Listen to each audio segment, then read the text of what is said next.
Hello everyone, welcome to Agro Academy. So दोस्तों, आज की क्लास में हम स्टार्ट करने जा रहे हैं फॉरेस्ट्री। काफ़ी इंपॉर्टेंट है, एलाइड सब्जेक्ट में आता है। IBPS CFO के मेंस के पेपर में एक क्वेश्चन आपका फिक्स होने वाला है इस सब्जेक्ट से। लेकिन अगर आपका लक बहुत अच्छा रहा, 2 क्वेश्चन, 3 क्वेश्चन, 4 क्वेश्चन भी देखने को मिल सकता है। IBPS का मूड बहुत अच्छा रहा, जैसे पिछले साल फॉरेस्ट्री से उठा के 5 क्वेश्चन पूछ लिए थे, तो मे भी यहाँ से आपके लिए 2-3 क्वेश्चन फंसने के चांसेस हो जाएं। ठीक है, तो मेजर 3 चीज़ें हैं। करंट वाला डाटा पढ़ेंगे, जो फॉरेस्ट रिपोर्ट आया था उसके बारे में आपको बताऊंगा शॉर्ट तरीके से, और थ्योरी वाले पार्ट में आपका बेसिक टर्म्स। ठीक है, और एग्रो फॉरेस्ट्री बहुत ज़्यादा इंपॉर्टेंट है, उसके साथ साथ जो आपके इंपॉर्टेंट ट्रीज़ हैं, ठीक है, उनके साइंटिफिक नेम, कहाँ से बिलोंग करते हैं, क्या स्पेसिफिक फीचर है उनके, उन सभी चीज़ों के बारे में बात करेंगे। तो ट्राई करूँगा जो इंपॉर्टेंट टॉपिक्स हैं, डाटा हैं, इस क्लास में कंप्लीट हो जाएं। ठीक है, अगर कुछ रह जाता है तो आप सेक्शनल मॉक, ठीक है, सेक्शनल मॉक से कवर कर सकते हैं। टेस्ट सीरीज आपने ज्वाइन नहीं किया है तो प्लीज़ ज्वाइन कीजिए।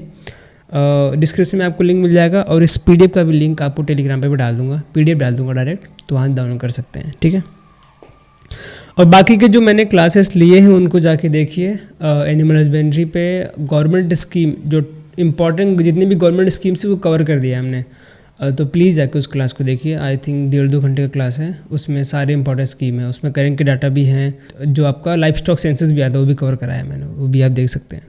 PDF वगैरह सब कुछ आपको टेलीग्राम पे दे दिया है, फ्री में डाउनलोड कर सकते हैं।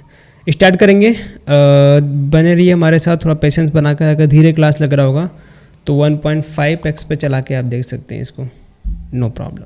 ठीक है, तो सबसे पहली चीज़ हम बात करेंगे, जो PIB में ये रिपोर्ट आया था, Indian state forest report 2021 ISFR के नाम से। तो ये बायनियल है, 2 सालों में आता है। 21 में आया था, 23 में आना चाहिए था, लेकिन नहीं आया, तो क्या करें हम, हमारा कोई गलती नहीं है, लेकिन हमको वही पढ़ना पड़ेगा जो हमारे पास अवेलेबल है। ठीक है, तो किसके द्वारा लॉन्च किया था? Ministry of environment, forest and climate change. तो ये मिनिस्ट्री लॉन्च करती है, इस मिनिस्ट्री के अंडर में ये आपका फर्स्ट रिपोर्ट आता है। और इस मिनिस्ट्री अगर आप सर्च करेंगे PIB जाके, तो इसके अंडर में ये आपको PDF मिल जाएगा। तो इस क्लास के बाद इस PDF को भी डाल दूंगा। जो जो चीज़ें मैंने हाईलाइट किया है सिर्फ उन्हीं को पढ़ना, उन्हीं की चीज़ें इंपॉर्टेंट है, बाकी छोड़ देना, थोड़ा बड़ा PDF है। ठीक है, तो जो आपका नेशनल फॉरेस्ट पॉलिसी आया था 1988 में, तो उन्होंने बोला था कि हम भाई अपने देश में जितना भी जियोग्राफिकल एरिया है उसमें से लगभग 33% हमको फॉरेस्ट कवर करना है। मतलब उतने पेड़ उगाने, उतने फॉरेस्ट हमारे इंडिया कंट्री में होने चाहिए।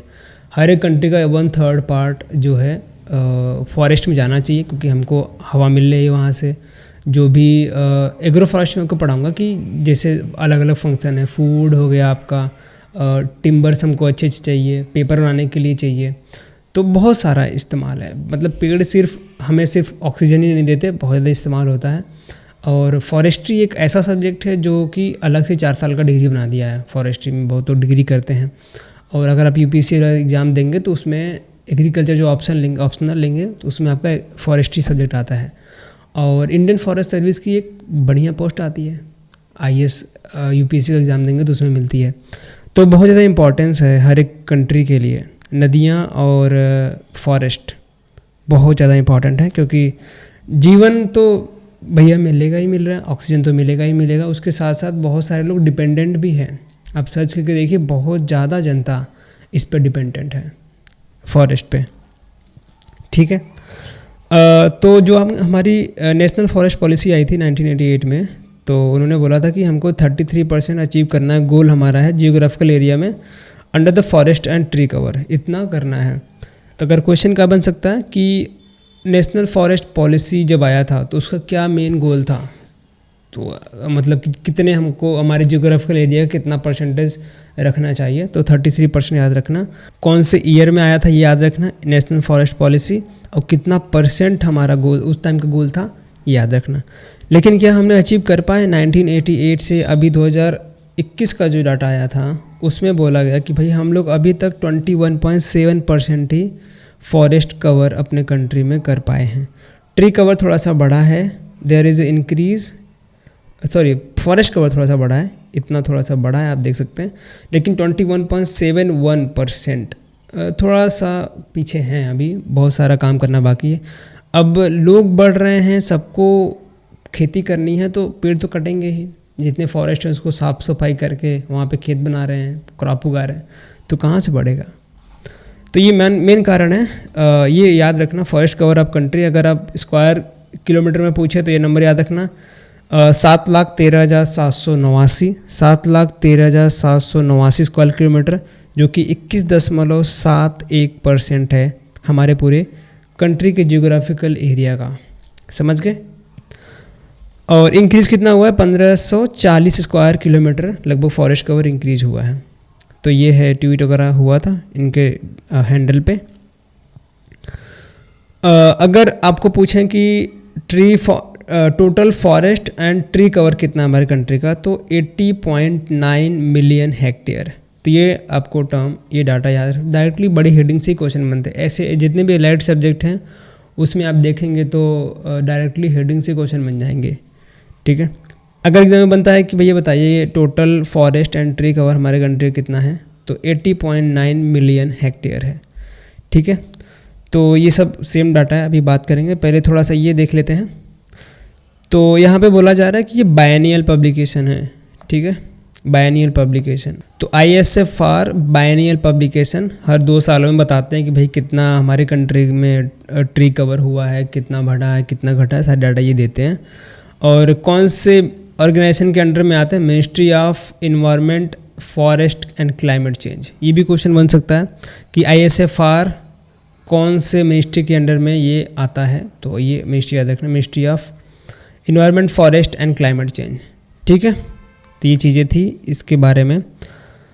It started the organisation called pre investment survey of forest resources, PISFR। 1965 में पहले ये स्टार्ट हुआ था लाइक PISFR के नाम से। उसके बाद 1981 में फिर से इसको रीऑर्गेनाइज कर दिया गया। ठीक है। मेन सर्वे आपका आया था फॉरेस्ट पॉलिसी जो आई थी 1988 में। ये कुछ डेट हैं आपको समझाने के लिए बता दिए। यहाँ भी देख लो क्या बोल रहे हैं। तो हमने देख लिया कि फॉरेस्ट एंड ट्री कवर हमारे कंट्री के 80.9 मिलियन हेक्टेयर है। फॉरेस्ट कवर ऑफ कंट्री हमने अभी देखा 7,13,789 स्क्वायर किलोमीटर, जो कि 21.71% है हमारे पूरे जियोग्राफिकल एरिया का। ठीक है। और ये 1540 स्क्वायर किलोमीटर बड़ा है अगर हम 2019 से कंपेयर करते हैं। तो tree cover, separately tree cover के बारे में पूछ सकते हैं कि हमारी कंट्री का जो ट्री कवर है वो कितना है, तो लगभग 95,748 kilometre square kilometre, 2.19% of geographical area. ये बन सकता है, यहाँ से क्वेश्चन बनने के चांसेस है कि हमारे कंट्री का, अगर हम देखेंगे, एक सेकेंड, ये क्वेश्चन आप हाईलाइट कर लो कि ट्री कवर परसेंटेज में पूछ सकते हैं डायरेक्ट। ठीक है। 2.91% टोटल जियोग्राफिकल एरिया का ट्री कवर कितना, 2.91%। ठीक है। 2019 से कंपेयर करेंगे तो लगभग ये बढ़ा है कितना, 721 स्क्वायर किलोमीटर। ठीक है। टोटल फॉरेस्ट यहाँ पे देख लो, total forest and tree cover directly पूछे 24.62%। ये अलग है, 21.71% केवल और केवल फॉरेस्ट कवर है। अगर ट्री कवर और फॉरेस्ट कवर दोनों साथ में पूछे 24.62%। ये आपका 2.91 इसमें ऐड कर दो, आपका हो जाएगा 24.69%। टोटल जियोग्राफिकल एरिया का इतना परसेंटेज एरिया जो है फॉरेस्ट और ट्री कवर है। या तो ये टोटल पूछ लेंगे, या तो ये पूछ लेंगे, या तो सेपरेटली फॉरेस्ट का पूछ लेंगे। दोनों का याद रखो, ऐड कर देना, टोटल आ जाएगा। ठीक है। और टोटल में इंक्रीज़ कितना हुआ है, इन दोनों को ऐड कर दो, आपका ये मिल जाएगा। ठीक है। 2261 स्क्वायर किलोमीटर जो कि इंक्रीज़ हुआ है 2019 के कंपेरिजन में। ठीक है। इस पेज में कोई दिक्कत नहीं है, हमने समझ लिया कि भैया Indian state forest report last कब आया था, 2021 में। बायनियल पब्लिकेशन है, हर 2 सालों में ये रिपोर्ट आता है। ठीक है। अलग अलग डाटा हमने देख लिया, टोटल हमने देख लिया कितना मिलियन हेक्टेयर है, फॉरेस्ट कवर हमने देख लिया, ट्री कवर देख लिया, total forest and tree cover देख लिया। समझ गए। आगे क्या है, जो इस मिनिस्टर हैं, मिनिस्ट्री के मिनिस्टर याद रख लेना, श्री भूपेंद्र यादव। ठीक है। ये हैं, यही रिलीज वगैरह करते हैं। और क्या है इसमें, तो Indian state of forest report जो आता है तो उसमें क्या क्या चीज़ें कवर करते हैं, यहाँ पे दिया हुआ है कि ट्री कवर बताएंगे, मैंग्रोव कवर बताएंगे, growing stock, carbon stock in Indian forest. तो जितने भी छोटे मोटे ग्रोइंग स्टॉक हैं, कार्बन स्टॉक्स हैं, तो ये सब चीज़ों के बारे में आपको इंडियन फॉरेस्ट ऑफ रिपोर्ट में डाटा मिल जाते हैं। और कितना परसेंटेज जो फॉरेस्ट कवर है वो टाइगर रिजर्व के अंदर में, तो ये सारे डाटा आपको Indian state of forest report के अंदर में मिल जाते हैं। ठीक है, तो क्वेश्चन यहाँ पे कैसे बनेगा कि कौन सा इसमें कवर नहीं होता है, कि जब Indian state of forest report जब जारी होता है तो कौन सा डाटा है जो कवर नहीं किया जाता। तो आपको 4 ऑप्शन दे देगा। अगर आपको ऑप्शन सारे पता होंगे तो आप मार के आ जाएंगे सही, या फिर आला करेक्ट, या फिर जो अगर उसमें से कुछ घुमाए फिर आएगा तो फिर कर लेंगे। ठीक है, कुछ नई चीज़ें इनिशिएट हुई हैं इसमें, वो देख लेते हैं। तो in the present ISFR has included new chapter related to the assessment of forest cover and tiger reserve. तो फॉरेस्ट कवर का असेसमेंट देती हैं, उसके साथ साथ टाइगर रिजर्व, मतलब कि टाइगर रिजर्व और लायन रिजर्व, जितने कितने फॉरेस्ट एरिया वो तो ठीक है, उसके साथ साथ कितने एरिया में टाइगर रिजर्व वगैरह बना होता है ना, हर एक स्टेट में टाइगर रिजर्व है, उनका भी कंजर्वेशन ज़रूरी है। अब उनके लिए ऐसा थोड़ी नहीं है कि सब जगह छोड़ देंगे, किसी फॉरेस्ट में छोड़ दो, टाइगर रिजर्व बनाना ज़रूरी है, क्योंकि वो खतरनाक जानवर हैं, इंसानों को भी नहीं बख्श सकेंगे, तो उनके लिए अलग से एरिया बनाना ज़रूरी है। ठीक है, फॉरेस्ट में ही एक अलग बाउंड्री बनाकर उनको रखने के लिए ये आपका अलग से डाटा इसमें इंक्लूड हुआ है न्यू यूनिवर्सिटी में। और कुछ ज़्यादा ये सब इम्पोर्टेंट नहीं है जो MU कोलैबोरेशन वगैरह हुआ है। आगे देखते हैं top 10 countries for the forest area. तो पूरे विश्व में बात करते हैं तो 10 ऐसी कंट्रीज़ हैं जहाँ से जो शेयर है कि भाई इस कंट्री का एरिया में ज़्यादा फॉरेस्ट मिल रहा है। तो सबसे ऊपर है आपका रशियन फेडरेशन। ठीक है भाई साहब, 20 जितना भी फॉरेस्ट है हमारे पूरे वर्ल्ड में 20% शेयर आपका वर्ल्ड फॉरेस्ट एरिया रसिया के पास है। भारत का याद रखो, बाकी देशों को कोई ज़रूरत नहीं है। ठीक है, टॉप का याद कर लियो, भारत का याद रखो 2%। ठीक है, तो इंडिया का ही याद रखो, सिर्फ 2% शेयर है वर्ल्ड का, ये याद रखो, नंबर याद करने की ज़रूरत नहीं है कितना है। आगे देखते हैं top 10 countries for the average annual net gain of the forest area. तो नेट गेन थोड़ा सा बढ़ रहा है, पिछले डिकेड में आप देखें 2010 और 20 की बात हो रही है यहाँ पे। ठीक है, तो लगभग 266 हेक्टेयर का इजाफा हुआ है, और 2010 से कंपेरिजन करेंगे तो इतना परसेंट लगभग बढ़ा है। ठीक है, इंडिया 3rd पे है, चाइना में सबसे ज़्यादा फॉरेस्ट बढ़ रहे हैं, उसके बाद ऑस्ट्रेलिया, फिर इंडिया, मतलब धीरे धीरे पेड़ वगैरह लगा रहे हैं। तो ये डाटा था इसके लिए, और कुछ की फाइंडिंग है, इंपॉर्टेंट डाटा है, यहाँ से क्वेश्चन आपके एग्जाम में फंसने के चांसेस हैं। देख लेते हैं थोड़ा सा। Total forest and tree cover up country कितना हमने देख लिया, 80.9 million hectare, which is 24.62% of the geographical area of the country. अभी हमने बात किया इसके बारे में। ठीक है, इंक्रीज़ कितना हुआ था अभी हमने देखा, उसके साथ साथ और हमने अभी इंक्रीज़ भी देखा 2019 से कंपेयर करेंगे तो लगभग जो हमारा forest cover has been observe 1540 square kilometre and tree cover 721, दोनों को ऐड कर दो 2261 जो है टोटल इंक्रीज़ हुआ है 2019 के कंपेरिजन में। ठीक है, और यहाँ पे है forest cover of India, dense forest कितना है ये देख सकते हैं, परसेंटेज में याद रखना, नंबर याद करने की ज़रूरत नहीं है, ये नहीं पूछेंगे। एरिया में परसेंटेज याद रखना कि भाई डेंस फॉरेस्ट हमारे कंट्री में कितने परसेंट है, 3.04। ओपन टोटल फॉरेस्ट कवर कितना है हमने देखा, अलग अलग टाइप के फॉरेस्ट होते हैं, आगे मैं आपको बताऊंगा, बस परसेंटेज याद रख लो कि भाई वेरी डेंस फॉरेस्ट है, वेरी डेंस फॉरेस्ट कितना परसेंट है, और मॉडरेट डेंस फॉरेस्ट कितना परसेंट है, ओपन फॉरेस्ट और टोटल फॉरेस्ट कवर कितना है, अभी हमने बात कर लिया। ठीक है, समझ गए। तो ये अभी पुराना डाटा चल रहा है, अभी नया कुछ आएगा। ये कुछ इमेज इन्होंने डाला हुआ है कि मैप के अकॉर्डिंग देख लो भैया, जहाँ पे ज़्यादा ग्रीनरी है, जहाँ पे ज़्यादा पेड़ हैं, यहाँ पे देख रहे हो यूपी में पूरा सपाचट है, एकदम पूरा साफ कर दिया। यूपी वाले को हवा पानी नहीं चाहिए, क्या चाहिए? अब देखो यहाँ पे यूपी में क्या है कि अच्छी खासी नदियाँ बहती हैं, और यहाँ पे ऐसा होना चाहिए क्योंकि फॉरेस्ट के लिए सेपरेट प्लेस होना चाहिए। अगर जहाँ पे क्रॉप वगैरह के लगाने के लिए जगह वहाँ फॉरेस्ट लगा देंगे तो लैंड क्या होगी हमारी, बेकार हो जाएगी। तो जो बहुत ज़्यादा फर्टाइल लैंड है वहाँ उसका इस्तेमाल क्रॉप के लिए इस्तेमाल हो, और जहाँ पे उतने अच्छे क्रॉप सूटेबल लैंड नहीं है, मिट्टी वगैरह अच्छी नहीं है, तो वहाँ पे अच्छे जो उस टाइप के पेड़ हैं वगैरह लगा दो। ठीक है, तो सही है, ऐसी बात नहीं है कोई कि यहाँ पे पेड़ नहीं है, यहाँ पे क्रॉप प्रोडक्शन ज़्यादा है, हर एक चीज़ के लिए अच्छी बात है, पानी अवेलेबल है। तो आप देख सकते हैं, बस ये दर्शाने के लिए बताया गया है कि कहाँ पे ज़्यादा डेंस फॉरेस्ट है, कहाँ पे कम है। और यहाँ पे मेन इंपॉर्टेंट डाटा पूछ सकते हैं कि भैया टॉप 5 स्टेट के बारे में बताइए, इंक्रीज किस में हुआ है।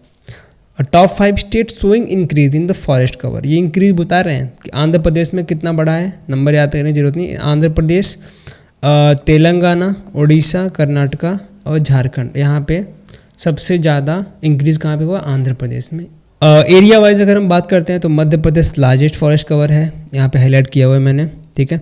उसके बाद Arunachal Pradesh, Chhattisgarh, Orissa and Maharashtra. In terms of forest cover percentage of total geographical area, ये बात हो रही है एरिया वाइज, कौन से स्टेट में फॉरेस्ट कवर का एरिया सबसे ज़्यादा है, तो आपका आएगा मध्य प्रदेश।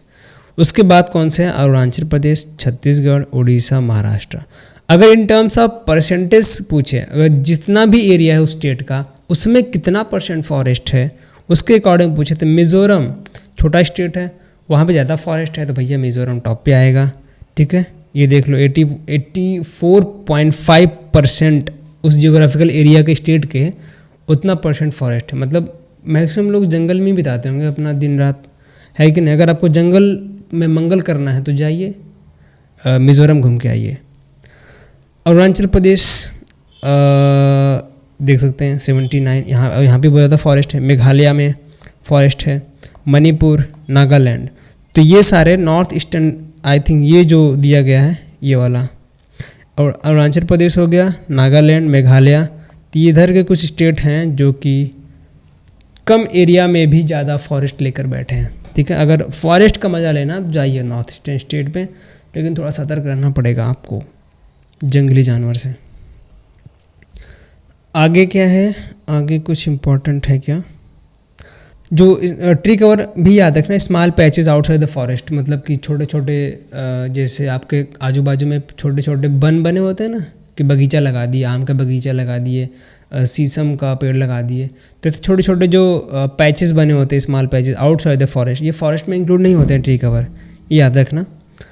तो इसमें थोड़ा सा बढ़ोतरी हुआ है, लगभग कितना 2.19% लगभग इंक्रीज हुआ है, ठीक है। और जो हमारा टोटल फॉरेस्ट और ट्री कवर की बात करते हैं, लगभग 1/4 हम टच कर रहे हैं, 1/4 हम टच कर रहे हैं अपने पूरे जियोग्राफिकल एरिया का, यही बताया गया है। डाटा वही पुराना चल रहा है अभी जो हमने देखा पीछे। और अपनी जानकारी के लिए याद रखो कि जो हमारे कंट्री का फॉरेस्ट है और ट्री आउटसाइड द फॉरेस्ट, ये दोनों कॉन्सेप्ट आगे हम समझेंगे क्या होता है, जो बेटर रहा है कंपेयर करेंगे लास्ट असेसमेंट से, तो काफ़ी अच्छा रहा है, ठीक है। नंबर याद करने की ज़रूरत नहीं है, बहुत बड़े बड़े डाटा है। अगर क्वेश्चन पूछेगा तो वही मेन इंपॉर्टेंट पूछेगा, स्टेट वाला जो हमने आपको बताया, या फिर टोटल जो अभी चल रहा है करंट में कितना है, 80.9 मिलियन था समथिंग, है ना, याद रखना। और क्या है इसमें, बाम्बू के बारे में क्वेश्चन बन सकता है, ये आपके सिलेबस में भी है, जो फॉरेस्ट्री आप पढ़ेंगे आगे मैंने ऐड किया हुआ है। इसके साइंटिफिक नेम वगैरह, हाइट कितनी जाती है, विड्थ कितना होता है, कितना क्या क्लाइमेट वगैरह चाहिए रहता है। तो the stock of bamboo in the country has increase, the number of bamboo कलम हैज़ इंक्रीज बाय, इतने कलम लगभग इंक्रीज हुए हैं हमारे कंट्री में 2019 कंपेरिजन करें तो, ठीक है। तो वेट वगैरह कुछ पूछेंगे नहीं, बस ये याद रखो कितना इंक्रीज हुआ है बाम्बू का। और आपको टोटल मैंग्रोव कवर पूछ सकते हैं कंट्री में कितना है, 4992, लगभग 5000 स्क्वायर किलोमीटर जो एरिया है वो मैंग्रोव कवर है, ठीक है। डायरेक्ट क्वेश्चन बन सकता है, ये ज़्यादा चॉइसेस रहती हैं नाबार्ड के एग्ज़ाम के लिए कि भाई मैंग्रोव कवर वगैरह हो गया, ठीक है। इस पे मिष्टी योजना चलाई गई है आई थिंक, ठीक है, एक बार ज़रूर जाके देख लेना, पीआईबी में आपको मिलेगा, ठीक है। मिष्टी योजना करके चलाया गया है मैंग्रोव को बढ़ावा देने के लिए, जितने भी मैंग्रोव कवर हैं। तो डायरेक्टली ये याद रख सकते हैं कितना कवर है और कौन से स्टेट में सबसे ज़्यादा है। तो लगभग कितना बड़ा, 17 स्क्वायर किलोमीटर मैंग्रोव कवर हमारे इंडिया में बड़ा है।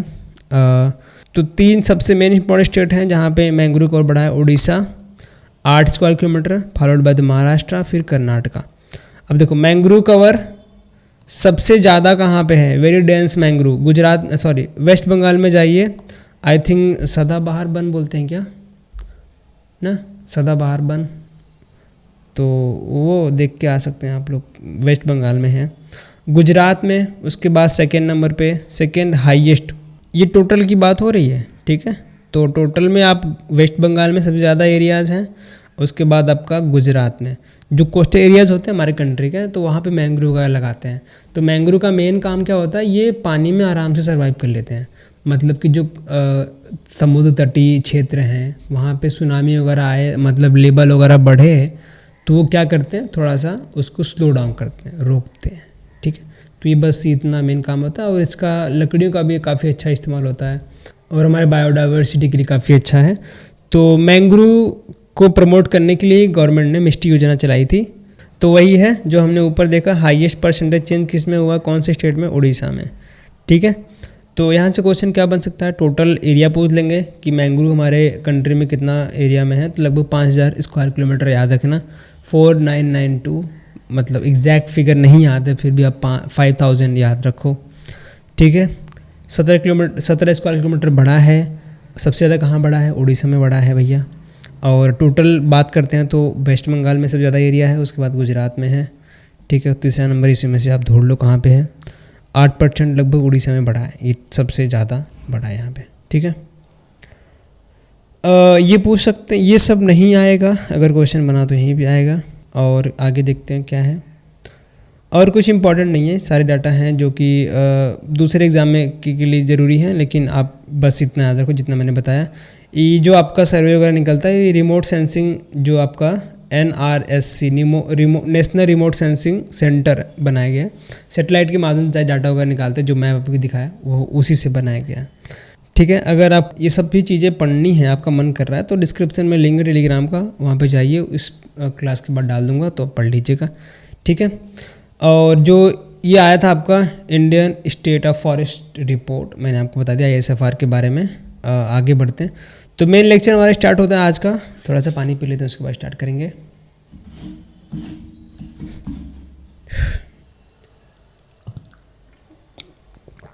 Okay, welcome back guys.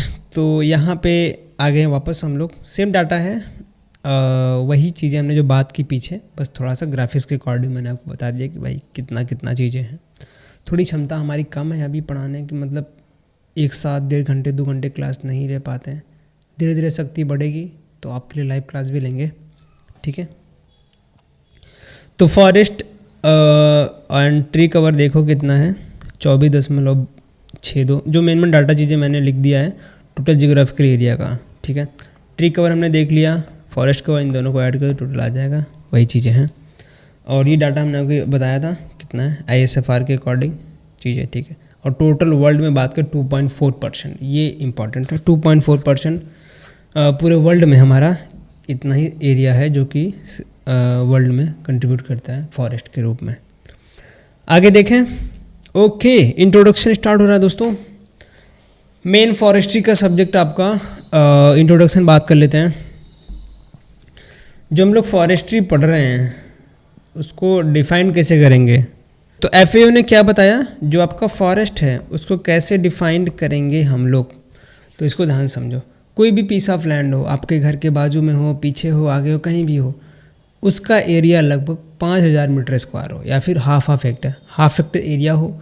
ठीक है, ये बताया गया है, हाफ हेक्टर आपका एरिया हो। ठीक है, समझ गए, किसका, कोई भी पीस ऑफ लैंड हो, हाफ हेक्टर का हो। ठीक है, उसका, उस पर जो ट्री वगैरह उगे हैं, ये आपका ट्री दिख रहे हैं, ये अलग अलग ट्री हमने लगा दी इसी पे, ये हाफ हेक्टर एरिया है। इस पे जितने भी ट्री लगेंगे वो लगभग कितना हायर होंगे, 5 मीटर के ट्री होंगे। ऐसा नहीं कि झाड़ियाँ लगा दिए छोटे छोटे उसको आप फॉरेस्ट बोलेंगे, ऐसा नहीं है। फॉरेस्ट डिफाइन करने के लिए 3 मेन क्राइटेरिया है। FAO ने बताया है कि लगभग आधा हेक्टेयर का लैंड होना चाहिए, जो उस पे पेड़ वगैरह लगे हैं लगभग 5 मीटर उनकी हाइट होनी चाहिए, और ट्री कैनोपी लगभग 10% से ज़्यादा होने चाहिए। अब एक नया वर्ड यहाँ पे आ गया है दोस्तों, ट्री कैनोपी। ये क्या होता है, ये देख रहे हैं आप लोग, ट्री ऐसा गया है। ठीक है, ये एरिया देख रहे हैं, ये वाला एरिया, ये आपका ट्री कैनोपी कहलाता है। ट्री अगर आप कहीं जंगल में जाते हैं तो ट्री को मुंडी उठा के देखते हैं आप लोग, तो वो जितना ऐसा ट्री होता है, उसके नीचे वाला जो एरिया पूरा छेक के रखता है, ये वाला एरिया आपका ट्री कैनोपी कहलाता है। ठीक है, तो ऐसा ट्री होगा, तो ये आपकी जो चीज़ें हैं, जितना शैडो बनता है धरती पे, ये आपका ट्री कैनोपी कहलाता है। ये कितना होना चाहिए, मोर देन 10%, मतलब कि वहाँ पे ठीक ठाक छाँव हो, ऐसा नहीं है कि धूप आ गई और भाई पेड़ का कोई मतलब ही नहीं है, धूप नीचे पहुंच रही है। जंगल मतलब कि धूपों मतलब सनलाइट पहुँचे ना, ऐसे ऐसे जंगल हैं मतलब कि वहाँ सनलाइट मतलब ना के बराबर आती है। एक बार अंदर घुस गए आप, ठंड बहुत रहती है वहाँ पे, ठीक है। तो अफ्रीका के जंगलों में जाइए, अफ्रीका के जंगलों में वहाँ पे मतलब सनलाइट आती ही नहीं है, ऐसे ऐसे पेड़ हैं वो, ऐसा सुनने में आता है। तो 3 मेजर क्राइटेरिया क्या हैं अगर फॉरेस्ट को डिफाइन करना हो, आपको बताना हो कि फॉरेस्ट क्या होता है। तो पहली बात क्या बोलेंगे कि भैया कोई भी पीस ऑफ लैंड हो, ठीक है, समझ गए, लगभग ½ हेक्टेयर का होना चाहिए, उससे कम नहीं होना चाहिए। 5000 मीटर स्क्वायर का एरिया हो, जितने भी ट्री वगैरह लगे हैं, जितने भी पेड़ वगैरह जगे हुए हैं उस पर लगभग 5 मीटर के होने चाहिए। 5 मीटर, हाँ 5 मीटर के होने चाहिए, इतने लंबे होने चाहिए, ठीक है। और ट्री कैनोपी कितना, लगभग 10%, तब जाके उसको हम फॉरेस्ट बोल सकते हैं। ये FAO के द्वारा बताया गया, मैं नहीं बता रहा हूँ, इन्होंने बताया है, समझ गए। इसको पीला कर दिया हमने। ओके, फॉरेस्ट को क्लासिफाई किया गया है अलग अलग तरीके से। हाई फॉरेस्ट किसको बोलते हैं, जो जैसे कि हम लोगों ने फॉरेस्ट लगाना है तो जो भी ट्री वगैरह उगाना है वहाँ सूटेबिलिटी के हिसाब से ट्री सीड वगैरह लाएंगे, सीड के माध्यम से जो पेड़ वगैरह उगाएंगे उसको बड़ा करेंगे। पूछे तो मेन रोल क्या है कि भैया सीड के द्वारा जो भी फॉरेस्ट फॉर्म किया गया है वो आपका हाई फॉरेस्ट कहलाता है। एक होता है कॉपीज फॉरेस्ट। तो कॉपीज फॉरेस्ट क्या है, कुछ नहीं है, जो आपके ऑलरेडी वेजिटेटिव सकर्स उग जाते हैं ना, झाड़ियाँ उग जाती हैं originated from the vegetative suckers, तो उसी को आपका कॉपीज फॉरेस्ट बोलते हैं। एक और है आपका कंपाउंड फॉरेस्ट, तो इसमें आपके छोटे ट्री भी आते हैं और जो आपकी झाड़ियाँ हैं वेजिटेटिव सकर्स हैं वो भी उग जाते हैं, तो दोनों मिक्स होते हैं, तो ये कंपाउंड फॉरेस्ट हो गया। तो ये तीनों चीज़ें क्लासीफाई किया गया है, हाई फॉरेस्ट किसे बोलते हैं, कॉपीज फॉरेस्ट और कंपाउंड फॉरेस्ट। आगे देखते हैं। हाँ, अभी हमने पीछे बात किया ट्री कैनोपी के बारे में, उसी को क्लासीफाई किया गया है डिफरेंट तरीके से, आप देखिए यहाँ पे। तो डेंसिटी के आधार पे हम लोग फॉरेस्ट को क्लासीफाई करते हैं। देखो वेरी डेंस फॉरेस्ट होगा तो उसकी कैनोपी डेंसिटी कितनी होगी, लगभग 70% से एबव, 70% या फिर 70% से एबव। ये एग्जाम में क्वेश्चन बनने के बहुत ज़्यादा चांसेस हैं कि डेंस फॉरेस्ट की कैनोपी डेंसिटी डायरेक्ट पूछ सकता है कितना परसेंट होता है, 70% या फिर 70 से ज़्यादा होता है, ठीक है। मॉडरेट डेंस फॉरेस्ट होगा तो उसकी कैनोपी डेंसिटी कितनी होगी, 40% and more but less than 70। 40% मतलब ऐसा समझ लो भैया 40 से ज़्यादा, 40 के 70 के बीच में, 40 to 40 to 70 कितना परसेंट, इसके बीच में कैनोपी डेंसिटी होगी। ओपन फॉरेस्ट क्या बोल रहे हैं, all land with tree canopy density 10% और मोर, 10% हो उससे ज़्यादा हो, लेकिन 40 से ज़्यादा ना हो, 10 से 40 के बीच में, ठीक है। यहाँ पे लिख लो भैया, एक बार मैं मिटा के बता देता हूँ। पहला है वेरी डेंस, रुको लाल कलर से लिखेंगे, वेरी डेंस, ये क्या बोलते हैं कि 70 हो या फिर 70 से ज़्यादा, ठीक है।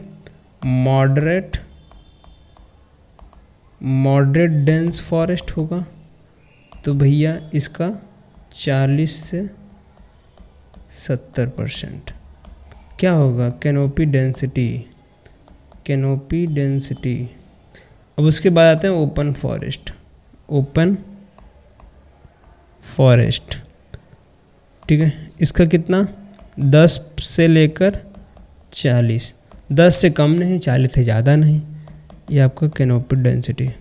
उसी चीज़ को बताया गया। स्क्रब क्या होते हैं, जिनकी canopy density scrub less than, sorry ये उल्टा कर दिया मैंने, ऐसा होना चाहिए, ये लेस देन 10%, ठीक है। तो ये है चीज़ें, मैंने आपको बता दिया। नॉन फॉरेस्ट है तो कोई मतलब नहीं है उसका।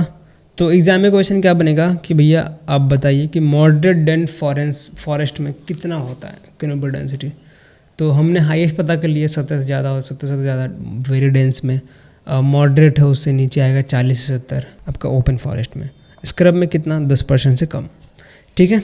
तो ये सारी चीज़ें हैं जो कि आपको याद रखनी एग्ज़ाम के पॉइंट ऑफ व्यू से इम्पॉर्टेंट है, ठीक है। यहाँ पे मैं इसको हाईलाइट कर देता हूँ, इसको बॉक्स में डाल देता हूँ, ये याद करना है आपको, ठीक है। और क्या है आगे देखते हैं। Tree outside the forest and tree cover क्या होता है, दोनों में टर्म समझो, बेसिक चीज़ें हैं, सिंपल तरीके से समझने को। ये थोड़ा सा एक कॉम्प्लिकेटेड लग रहा होगा आपको ये डायग्राम। तो आपने सिलॉक्स सॉल्व किया है, सम ARB सेम वैसे ही कुछ है। देखो यहाँ पे टोटल आउटसाइड फॉरेस्ट, ये ग्रीन ग्रीन दिख रहा है, ये आपका टोटल आउटसाइड फॉरेस्ट है, ठीक है। और ये है प्रोटेक्टेड एरिया, जो कि थोड़ा सा पार्ट मतलब आउटसाइड फॉरेस्ट का जाता है और थोड़ा सा रिकॉर्डेड फॉरेस्ट का जाता है। आगे हम तीनों टर्म पढ़ेंगे। और ये है आपका फॉरेस्ट कवर, ये पूरा आपका फॉरेस्ट कवर। कुछ forest cover total outside forest में भी आ जाते हैं, ठीक है। वो ज़्यादा इंपॉर्टेंट नहीं है, बेसिक टर्म ये है कि पूछेगा क्वेश्चन कि टोटल आउटसाइड फॉरेस्ट और ट्री कवर में क्या डिफरेंस है। तो ट्री आउटसाइड द फॉरेस्ट कैसे डिफाइन होता है, इसमें सारे ट्री आ जाते हैं, कोई मैटर नहीं करता कितना बड़ा पैच साइज है, कि कितने झुंड में वो ट्री है। अगर आपके यहाँ छोटे छोटे झुंड में भी कोई ट्री है, इंडिविजुअल छोड़ के, ठीक है, सिंगल इंडिविजुअल छोड़ के जितने पैचेस वाले ट्री हैं सारे आ जाता है टोटल आउटसाइड द फॉरेस्ट के अंडर में। अगर यहीं पर ट्री कवर पूछ ले तो ये याद रखना, पैचेज ऑफ द ट्री वो तो होंगे प्लस आइसोलेटेड ट्री, बस यही डिफरेंट है। ट्री आउटसाइड द फॉरेस्ट में वो सारे ट्री आ जाते हैं जो आउटसाइड द फॉरेस्ट हैं, irrespective of the patches of the size. कोई मैटर नहीं करता कितने बड़ी पैच है ट्री के साइज़ का, सभी इंक्लूड हो जाते हैं। अब यही ट्री कवर में बात समझते हैं, वो सारे पैचेज ऑफ द ट्री आएंगे, उसके साथ साथ आइसोलेटेड ट्री आएंगे। भाई सिंगल सिंगल कहीं पे उग गया है, उसके आसपास कोई नहीं दिख रहा है, वो भी आ जाएगा ट्री कवर में, ठीक है। ट्री कवर तो भैया सिंपल है, सारे ट्री आ जाएंगे, पैचेस वाले और सिंगल वाले, ठीक है। Outside TOF total outside the forest, भैया कितनी भी बड़ी पैच हो, कितनी भी छोटी पैच हो, हम उसको ट्री आउटसाइड द फॉरेस्ट में डालेंगे। तो ये दोनों मेजर डिफरेंस है, याद रखना। और इसके चक्कर मत पड़ो, ये कोई मतलब नहीं है, बस समझाने के लिए बता दिए, ठीक है। और कितना एरिया था मिलियन हेक्टेयर में हमने देखा था पीछे, वो एक बार याद कर लेना। और क्या है टाइप ऑफ फॉरेस्ट, 3 टाइप हैं इसके, रिजर्व फॉरेस्ट है, प्रोटेक्टेड फॉरेस्ट है और विलेज फॉरेस्ट है। तीनों के नाम से क्लियर होता है। रिजर्व फॉरेस्ट है कि भैया गवर्नमेंट इसके ऊपर पूरा पूरा हाथ जमा के रखेगी, कोई बंदा नहीं जा पाएगा। ये नहीं कि आपके बाजू में रिजर्व फॉरेस्ट है, आप लकड़ी काट के लेके आगे, ऐसा नहीं है। वहाँ पे रहते हैं गार्ड, उनके पास रहती बंदूक, समझ रहे हैं। तो लोकल पीपल नॉट अलाउड, समझ गए। तो हाईली रिस्ट्रिक्टेड है। अब हाईली रिस्ट्रिक्टेड है तो ज़्यादातर डिग्री ऑफ प्रोटेक्शन किसको मिलेगा, रिजर्व फॉरेस्ट को मिलेगा, ठीक है। रिजर्व फॉरेस्ट है जो गवर्नमेंट के अंडर में आती है भैया, highly restricted, established by the state government and government own forest land और वेस्ट लैंड। जितने भी वेस्ट वगैरह होते हैं, वहाँ पेड़ गिर गया है, फल फ्रूट उग रहे हैं, तो पूरा का पूरा सरकार उसे तोड़ेगी, उसका इस्तेमाल करेगी। आम जनता को बिल्कुल अलाउ नहीं है यहाँ पे जाने के लिए। प्रोटेक्टेड फॉरेस्ट क्या होता है भैया, तो इस पे भी थोड़ा सा जो रूल रेगुलेशन होता है वो भी स्टेट गवर्नमेंट ही तय करती है। प्रोटेक्टेड फॉरेस्ट है कि नहीं, कंजर्व करके रखना। ऐसे कोई आदमी आया और भाई वहाँ के पेड़ काट के ले गया, पुष्पा भाव की तरह नहीं है कि पुलिस वाले से नहीं डरते हैं, यहाँ पे डरना पड़ेगा दोस्तों। तो अभी फायर नहीं हो, वाइल्ड फायर आ रहा, तो वो तो किसी से नहीं डरने वाले हैं। लेकिन फहाद शाम जी क्या एक्टिंग करते हैं भाई। आप लोग 14 दिसंबर को आपका मेंस है, तो उसके बाद ही टिकट कटाना, ठीक है। 5 को ये लग रहे हैं, आज चलेगा पूरा दिसंबर तक चलेगा, टेंशन नहीं है दोस्तों। मस्त एग्ज़ाम की तैयारी करो, 40+ लाने की कोशिश करो आप लोग मेंस में। उसके बाद तो मज़े ही मज़े। इंटरव्यू में हम संभाल लेंगे आपका, ठीक है। इंटरव्यू में अच्छे अच्छे खिलाड़ी हमारे पास, पुराने वो फुल आपको गाइड करेंगे कैसे करना है इंटरव्यू, उसकी टेंशन मत लो। 40+ लाने की कोशिश करो एग्ज़ाम में, ठीक है। तो प्रोटेक्टेड फॉरेस्ट जो समझ गए कि government hold ownership right and can set rule regarding forest, ठीक है। तो गवर्नमेंट ही आपको ओन करेगी, वही रूल वगैरह रेगुलेशन लगाएगी। यहाँ भी जितने भी आपके रेवेन्यू वगैरह टिम्बर्स वगैरह जनरेट होंगे और जो भी फूड वाले प्रोडक्ट हैं, नॉन फूड वाले प्रोडक्ट है, वो भी गवर्नमेंट ही इसको देखेगी। विलेज फॉरेस्ट है, कोई दिक्कत नहीं है, गांव का बगीचा लगा दो, अपने चाचा का बगीचा, भाई का बगीचा, मतलब किसी का बगीचा हो भैया, उस पर कोई दिक्कत नहीं। विलेज वाले अपना काम करेंगे। तो in village forest the state government may grant a village community right over the government owned and designated as a reserve forest. तो कोई भी विलेज फॉरेस्ट है तो अगर सरकार उनको पैसे भी दे सकती है, भैया आप पैसे लो लेकिन उसकी देखभाल करो। विलेज फॉरेस्ट बहुत ज़्यादा वहाँ पे नहीं होगा, ठीक है। अगर ऐसे ट्री हैं जो कि किसी के ज़मीन पे हैं तो उनका वही ओनर होंगे, ठीक है। तो टाइप ऑफ फॉरेस्ट 3 टाइप हैं, रिजर्व फॉरेस्ट, प्रोटेक्टेड फॉरेस्ट और विलेज फॉरेस्ट। अगर क्वेश्चन बनता है विच of the following forest has the highest degree of protection, तो वो कौन सा है, रिजर्व फॉरेस्ट के पास, ठीक है। तो यही मैंने ऐड किया डिग्री ऑफ फॉरेस्ट। यहाँ परिंदा भी पर नहीं मार सकता, उसका प्रोटेक्टेड फॉरेस्ट है, फिर विलेज फॉरेस्ट है, ठीक है। समझ गए, आगे देखते हैं।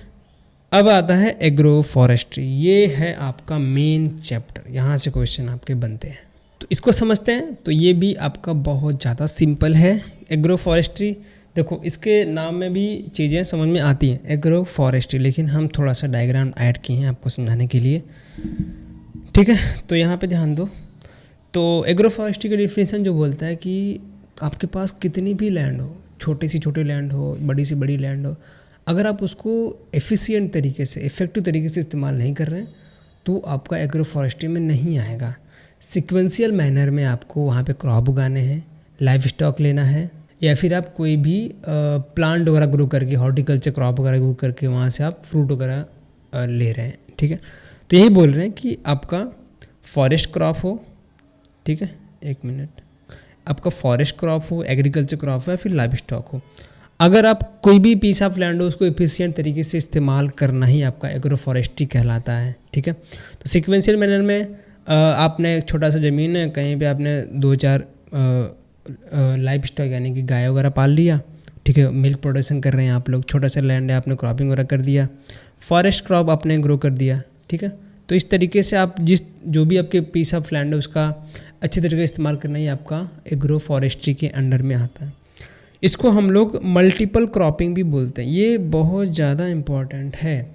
मल्टीपल क्रॉपिंग का टर्म आई थिंक एग्जाम में पूछा जा चुका है इसको, कि एग्रो फॉरेस्ट्री को और क्या बोलते हैं, तो मल्टीपल क्रॉपिंग के रूप में इसको भी जानते हैं। और मल्टीपल क्रॉपिंग से रिलेटेड क्या डिफिनीसन है उसको याद रखना, उसको रिलेट करके एग्रो फॉरेस्ट्री से क्वेश्चन बना सकते हैं, ठीक है। देख रहे हैं कैसा कनेक्शन बनाते हैं ये लोग, बहुत खतरनाक कनेक्शन बनाते हैं। और 3 मेन ऑब्जेक्टिव हैं, ये याद रखना, प्रोडक्टिविटी, सस्टेनेबिलिटी, एडॉप्टेबिलिटी, बहुत ज़्यादा इंपॉर्टेंट। तो डायरेक्ट क्वेश्चन पूछ सकते हैं which of the following is main objective of agro forestry, ये तीनों में से एक लगा देंगे वहाँ पे और बहुत क्लोज ऑप्शन देंगे और आप गलत करके आ जाएंगे। तो तीनों याद रखना, प्रोडक्टिविटी, सस्टेनेबिलिटी, एडॉप्टेबिलिटी, या फिर आप ESP याद रख लो, इसे एडॉप्टेबिलिटी, सस्टेनेबिलिटी और प्रोडक्टिविटी, किसी भी तरीके से आपको जैसे बन कर वैसे याद कर लो। ESP याद रखो, एडॉप्टेबिलिटी, सस्टेनेबिलिटी, प्रोडक्टिविटी, ठीक है। तो ये 3 मेन ऑब्जेक्टिव मैंने आपको बता दिए, थोड़ा सा कॉन्सेप्ट बता दिया। अब कुछ क्वेश्चन कर लेते हैं दोस्तों, देखिए क्या पूछ रहे हैं। Which of the following best describe the process and practice of cultivation managing forest crop from their growth to final harvest. तो कौन सी प्रैक्टिस का नाम है, कौन से प्रोसेस एंड प्रैक्टिस हम बोलते हैं कि भैया जिसमें हम लोग फॉरेस्ट क्रॉप को कल्टीवेट करेंगे, उनको मैनेज करेंगे, व्यवस्थित से बड़ा करेंगे, ठीक है, उनको हार्वेस्टिंग तक देखभाल करेंगे, तो क्या बोलते हैं उसको। तो ये आपका प्रैक्टिस कौन सा कहलाता है, सिल्वीकल्चर, ऑप्शन नंबर ए, ठीक है। सिल्वीकल्चर का डिफिनेशन डाल दिया मैंने, तो ये टर्म से क्वेश्चन बनते हैं ऐसे, ठीक है। तो ये याद रखना, सिल्वीकल्चर में हम क्या करते हैं कि भैया आराम से जितने फॉरेस्ट क्रॉप हैं उनको उगाएंगे, उनका सेवा हुआ करेंगे, उनको बड़ा करेंगे, फिर हार्वेस्ट कर लेंगे, ठीक है। अगर बेकार लैंड है आपके पास तो यूकेलिप्टस का बीज वगैरह लाइए, प्लांट लाइए, उसको वहाँ पे लगाइए सही डिस्टेंस पे, और वो आपको बहुत ज़्यादा फ़ायदा देगा 3-4 सालों में, ठीक है। तो बेस्ट डिस्क्राइब हमने प्रोसेस बता दिया, कौन सा भैया, silviculture. Which type of forest, question देखिए, which of the forest type of forest integrated forestry practice into a farm and village land to complement other agriculture operation. तो ऐसा कौन सा टाइप है फॉरेस्ट्री का जिसमें हम लोग प्रैक्टिस करते हैं, कहाँ पे, into the farms and village land. कौन सा फॉरेस्ट्री है जिसमें भैया फार्म आ गया, विलेज आ गया, तो फार्म फॉरेस्ट्री होगा, सिंपल सी बात, ये ऑप्शन होगा, ठीक है। तो जो अदर एग्रीकल्चर ऑप्शन है आपके पास, उसको कॉम्प्लीमेंट करने के लिए हम लोग फार्म या विलेज लैंड पे देखा होगा आपने, खेतों के बाजू में सीसम लगा दिए, अगर मेड़ वगैरह है काफ़ी चौड़ी उड़ी तो उस पर पेड़ लगा दिए, नहर वगैरह बह रही है तो उस पर पेड़ लगा देते हैं। तो इस तरीके से हम लोग थोड़ा सा कॉम्प्लीमेंट करने के लिए हम लोग विलेज और फार्म लेवल पे कुछ ट्री वगैरह लगा देते हैं। ठीक है, आगे पूछ रहे हैं, shelter belt is a wild belt, ठीक है, of tree and shrubs planted at right angle to the prevailing wind direction to the reduce wind speed and protect nearby land. What is the ratio of height to width in shelter belt? अब देखो starting में मैंने definition डाल दिया है, पूरा shelter belt का definition अगर क्वेश्चन डायरेक्ट बनता है, ये आपको पूरा टर्म दे देंगे, ठीक है, और बाद में शेल्टर बेल्ट का डायरेक्ट डिफिनेशन पूछ सकते हैं एग्जाम में। मैंने डिफिनेशन दे दिया, उसके बारे में पूछा गया कि भाई क्या होता है शेल्टर बेल्ट में हाइट और विड्थ का रेशियो, ये बताना। डिफरेंस समझ आ गया। शेल्टर बेल्ट क्या है? Wild belt of the tree and shrubs planted at the right angle to the prevailing wind direction. अभी हम समझेंगे कॉन्सेप्ट क्या होता है शेल्टर बेल्ट करके पूरे डायग्राम के साथ। बस थोड़ा सा डिफरेंशन याद रखना कि जो शेल्टर बेल्ट में ये वाइल्ड बेल्ट हम लगाते हैं ट्री का रो में, ठीक है, जिस राइट एंगल में लगाते हैं, जिसके थ्रू हम लोग विंड का डायरेक्शन, जिस डायरेक्शन से विंड आ रही है उसको प्रिवेल करने के लिए जो हमारे क्रॉप्स वगैरह हैं उनको बचा सकें तेज़ी हवा से, ठीक है। तो विंड स्पीड को प्रोटेक्ट करने के लिए अपने नियर बाय लैंड में लगाते हैं। अब ये पूछ रहे हैं कि what is the ratio of height and width of shelter belt. ये काफ़ी इंपॉर्टेंट है क्वेश्चन। तो ये है आपका 1 से 10, ये आंसर मार्क करके रखना। हाइट और जो विड्थ होता है उसका कितना रेशियो रखते हैं? 1:10, ठीक है, ये आंसर है इसका। अगला क्वेश्चन है विंड ब्रेक। शेल्टर बेल्ट से क्वेश्चन था, विंड ब्रेक से क्वेश्चन है। Wind break are the protective planting design to sealed garden, farms और field from the strong wind, ठीक है। They typically consist 2 to 5 rows of the tree और shrub spread 0.5 meter to 2.5 meter apart depending on the species. What is the recommended orientation of the wind break to maximize their effectiveness? काफ़ी अच्छा question है। तो पहले तो definition बता दिए कि विंड ब्रेक क्या क्या काम करता है, क्या है उसकी स्पेसिफिकेशन है। उसके बाद पूछ रहे हैं कि क्या रिकमेंडेड ओरिएंटेशन होता है। ओरिएंटेशन समझते हैं, ये भी काफ़ी इंपॉर्टेंट क्वेश्चन, डायरेक्ट क्वेश्चन बनने के आसार हैं। कि जो मेन ओरिएंटेशन होता है विंड ब्रेक में, क्या होता है कि हम लोग 4-5 रो में छोटे से लेकर बड़े ट्री लगाते हैं, ठीक है। एक तो आपका इरोजन कंट्रोल होगा, उसके साथ साथ जो स्ट्रॉन्ग विंड आ रही है उससे बचेगा आपका फार्म, ठीक है। तो यही बता रहे हैं ना कि to protect the planting design to sealed garden, अपने गार्डन को सील करने के लिए, फार्म्स और the field farm from the wind, ठीक है। They typically consist 2 to 5 row, 2 से 5 रो में हम लगाते हैं। ट्री और श्रब्स यानी कि छोटे ट्री माने बड़े ट्री, छोटे से बड़े ट्री लगाते हैं। इस तरीके से अगर आपका ये फार्म है तो ये आपका छोटा ट्री, उससे बड़ा ट्री, उससे बड़ा ट्री, उससे बड़ा ट्री, 2-3 रो में इस तरीके से आपको विंड का डायरेक्शन बदल जाता है वहाँ पे, ठीक है। आपके जो फार्म वगैरह है वहाँ तक पहुँच नहीं पाता है विंड, उसको प्रोटेक्ट करता है, ठीक है। स्पेस 0.2 मीटर टू 2.5 मीटर, ये भी क्वेश्चन बन सकता है कि क्या स्पेस रखते हैं हम लोग, तो ये भी याद रखना, ठीक है। इसको हाईलाइट कर देता हूँ मैं। ये चीज़ है और ये चीज़ है, 2 to 5 रो में लगाते हैं और इतना डिस्टेंस पे स्पेस रख के हम लोग उसको लगाते हैं। अब ये पूछ रहे हैं कि मैक्सिमाइज़ करने के लिए उसका इफेक्टिवनेस हम लोग कितना ओरिएंटेशन रखते हैं। ओरिएंटेशन समझते हैं, क्या डायरेक्शन रखेंगे उस जो हम लोग लगा रहे हैं और ट्री स्क्रब्स का, तो वो रहता है आपका नॉर्थ साउथ। ये है आपका करेक्ट आंसर। ओरिएंटेशन क्या रहता है हमेशा के लिए याद रखना। विंड ब्रेक के लिए, विंड ब्रेक्स में आपका ओरिएंटेशन क्या रहता है? नॉर्थ साउथ, ठीक है। काफ़ी इंपॉर्टेंट क्वेश्चन है। विंड ब्रेक, शेल्टर बेल्ट आपके एग्रोफॉरेस्ट्री के टर्म हैं, एग्रोफॉरेस्ट्री के अंडर फंक्शंस में आते हैं। अभी हम आगे उनको बारी बारी जितने भी 4 फंक्शन उसको सीखेंगे, लेकिन ये ज़्यादा इंपॉर्टेंट जरूरी है क्योंकि मैंने क्वेश्चन के फॉर्म में आपको दे दिया। एक बार क्वेश्चन करे रहेंगे तो आपको आइडिया रहेगा। वही सारी चीज़ें मैंने यहाँ पे टर्म्स के रूप में लिख दी हैं, आगे मैंने इमेज डाले हैं, आपको इसको समझाते हैं। ठीक है, कैमरे को ऑफ करना पड़ रहा है क्योंकि उसकी बैटरी हो चुकी ख़त्म। आगे देखते हैं, इसमें एग्रोफॉरेस्ट्री में जो आपका पहला टर्म है आपका फार्म फॉरेस्ट्री। तो फार्म फॉरेस्ट्री अभी हमने पीछे जो डिफिनेशन दिया था सेम वही फॉलो करना है, आपको वही चीज़ याद करनी। जो भी फार्मर है, ठीक है, कोई भी विलेज का फार्मर है, तो आप जो भी फॉरेस्ट्री से रिलेटेड प्रैक्टिसेस होंगी वो अपने लैंड पे ही करने वाला है। जितनी भी ऑपरेशन होंगी फार्म से रिलेटेड वो अपने लैंड पे करेगा। बस यही मेन डिफिनेशन है फार्म फॉरेस्ट्री का। दूसरा टर्म जो है आपका एक्सटेंशन फॉरेस्ट्री। तो एक्सटेंशन में एक वर्ड आता है आपका एक्सटेंड। एक्सटेंड मतलब कि बढ़ाना, मतलब हमारे पास जितना भी ग्रोइंग एरिया है, ट्री वगैरह ग्रो कर रहे हैं उसको थोड़ा सा और बढ़ाना है। ये आपका कन्वेंशनल फॉरेस्ट से अलग होता है। ठीक है, मेन ऑब्जेक्टिव क्या है, increasing the area under the tree growth. ठीक है, समझ गए। एक्सटेंशन मतलब कि एक्सटेंड करना, क्या करना है, फॉरेस्ट्री जो प्रैक्टिसेस हो रही हैं ट्री ग्रोथ को हमको एक्सटेंड करके थोड़ा सा और बढ़ाना है, बस ये। और एक टर्म है इसमें याद रखना, सोशल फॉरेस्ट्री।